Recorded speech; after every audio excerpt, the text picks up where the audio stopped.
During the Buddha's time, Anathapindika was the foremost male benefactor of the Buddha. Anathapindika was very wealthy and was known for being generous. His actual name was Sudatta. However, everyone knew him by the nickname Anathapindika. Anatta means the poor, the unprotected, while Pindika means one who gives. When he was a young child, he had a friend who had a strange name, Cursed, and they used to make mud pies together. They both attended the same school. As the years went by, Anathapindika's friend, Cursed, lived up to his name. He was unable to make a living, and no one wanted to do business with him.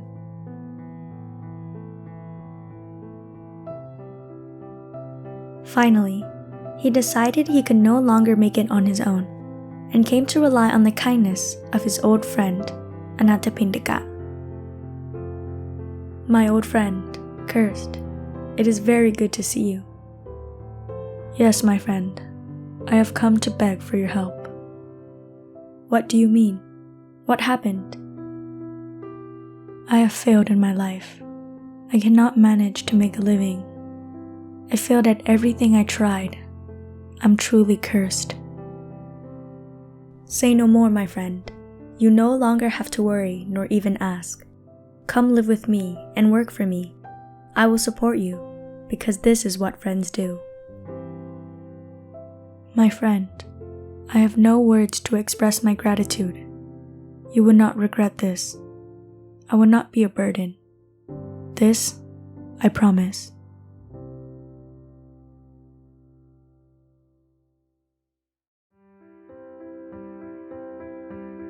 Anathapindika accepted Cursed as a member of his staff. Cursed was ashamed but appreciative, and most importantly, determined not to be a burden to his friend. However, when Anathapindika introduced Cursed, the staff, owing to their strong beliefs in superstition, had strong reservations about Cursed coming to live and work at their master's house. Some of the servants voiced their concerns to Anathapindika. "My lord, are you sure about this? His name is Cursed. Surely his presence will bring misfortune to your household." "My good man, do not worry about that. What we get is based on our karma, our actions, not based on a name." Cursed took his new job seriously. He knew that not everybody gets a second chance at life. He was determined not to squander his opportunity. He did not even think to complain, and was not choosy about his jobs. Instead, his mind was focused on Anathapindika's generosity, which filled Cursed's heart with appreciation and gratitude. Cursed did not think about how he used to be a merchant or anything else. He kept his mind on the present and accepted his lot in life. No job was too big or too small. All the jobs were merely an opportunity for Cursed to help Anathapindika and return the favor of Anathapindika's generosity. While visiting Anathapindika, many of his friends and acquaintances heard, "Stand up, Cursed. Sit down, Cursed. Have your dinner, Cursed."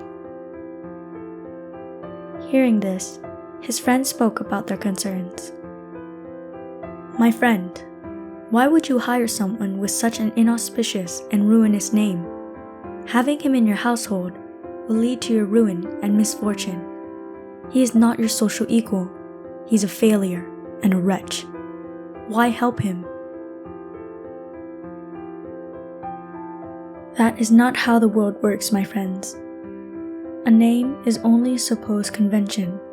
It does not measure a man's worth. A man is measured by his actions, not his name. It is not proper to judge a person so superficially and superstitiously. In addition, this man is my childhood friend. When we were young, we made mud pies and played together. We went to the same school. What kind of person would I be if I forsook my friend in his time of need due to his misfortune? A true friend is there during prosperity and misfortune. I am not only doing this to help him or to make myself look good. I am doing this because this is the kind of friend and person I want to be.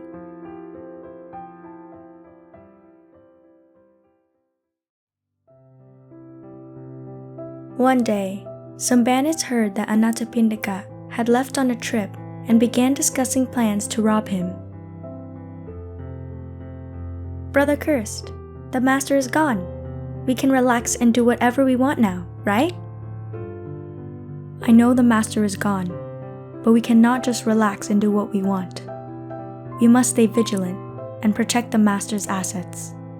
People who know the master is gone will see this as the perfect opportunity to come rob his property. They will expect the staff to be lazy and inattentive. In fact, I am almost certain bandits are coming here right now. Go out to the big tree in the yard in front of the property and keep a lookout. If you see anything suspicious, report to me immediately."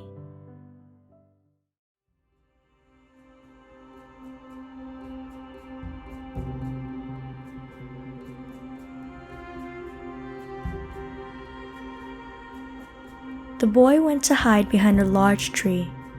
There, he saw exactly what he was afraid of.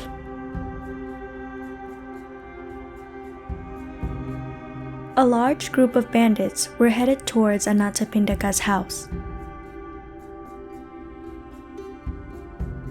And so, the boy told Cursed about the bandits he saw.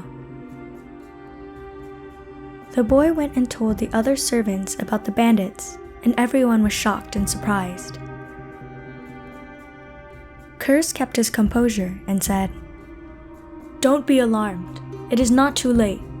If we work together, we can keep the bandits away and protect our master's property. We must do our best to repay our master's kindness. Everyone, let's get to work. Men, make a fire. Make them think we are feasting and that we have a lot of people here. Hit the drums rhythmically. Make them think we are celebrating.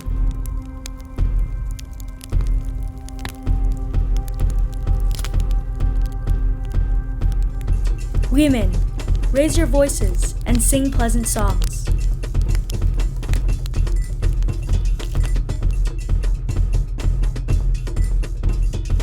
Meanwhile, the bandits were waiting outside the property for an opportunity to make their move.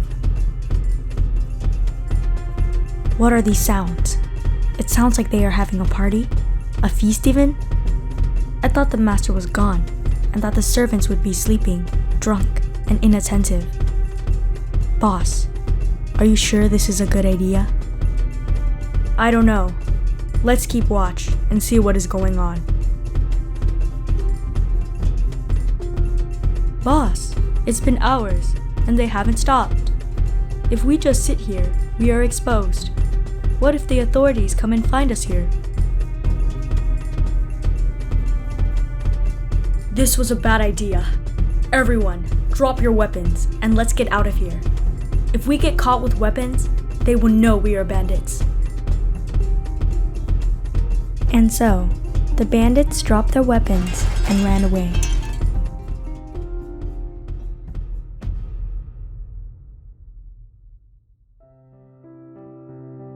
In the morning, Cursed and the other servants came outside and saw a lot of weapons scattered near the property. Cursed was right! We scared the bandits away! Yes, he was right. I'll admit it. He was right. We did it. Thanks to Cursed, we protected the master's property and stayed safe. We did it because we worked together. We did it for the master. You should all be proud of yourselves.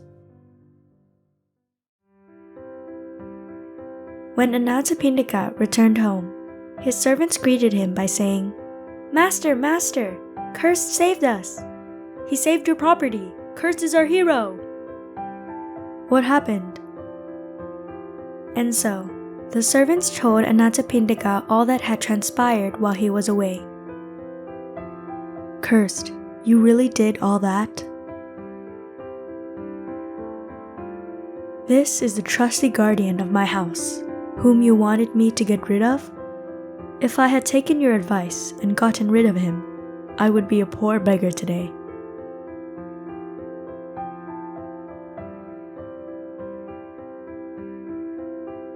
You should understand, a person is not judged based on their name, but rather by their thoughts, speech, and action.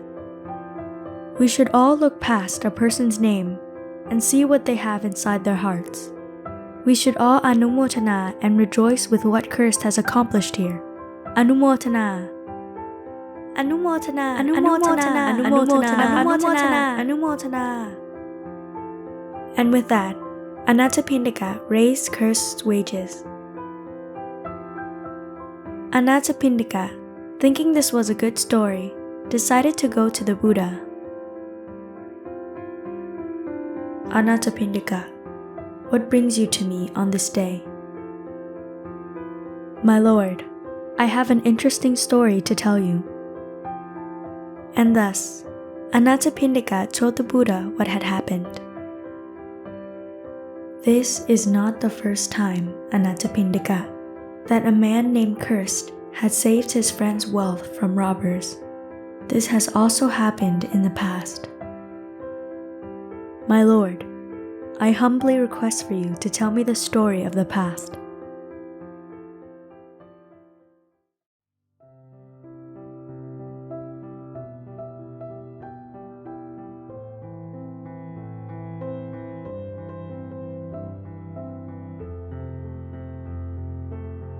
A long time ago, when Brahmadatta was reigning in Benares, the Bodhisattva was a treasurer of great renown. He also had a childhood friend named Cursed, just like in the previous story.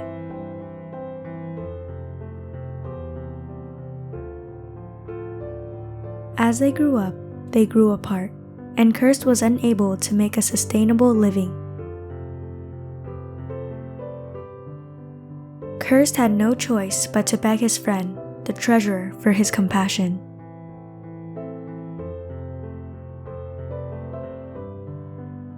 Cursed was given a job, but he was looked down upon due to his name.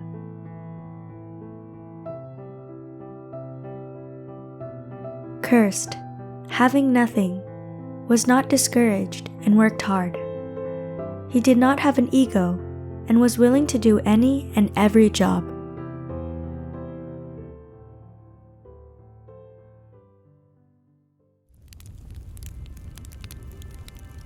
One day, while the treasurer was away, a group of bandits planned to rob the treasurer's house. However, owing to Cursed's wisdom and steadfastness, he led the household servants in preventing the attack.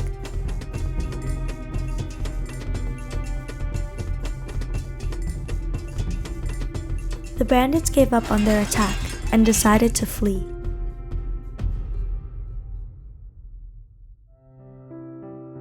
Cursed was given much praise and was lauded for his bravery.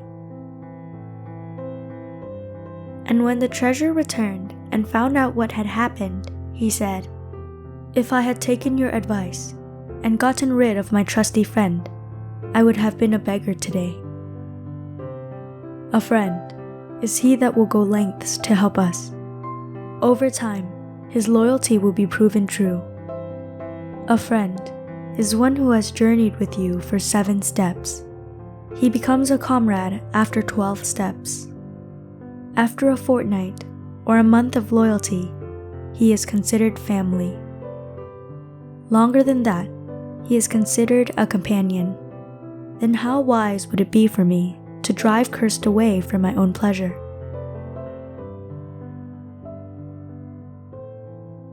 And thus, the Buddha concluded the Jataka by saying, "In those days, cursed was none other than Ananda,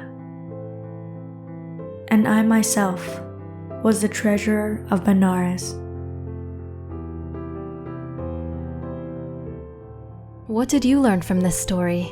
Let us know in the comments. We hope you enjoyed the video. Click like if you did, and click subscribe if you want to see our uploads. And consider making a donation to support our Buddhist animation project.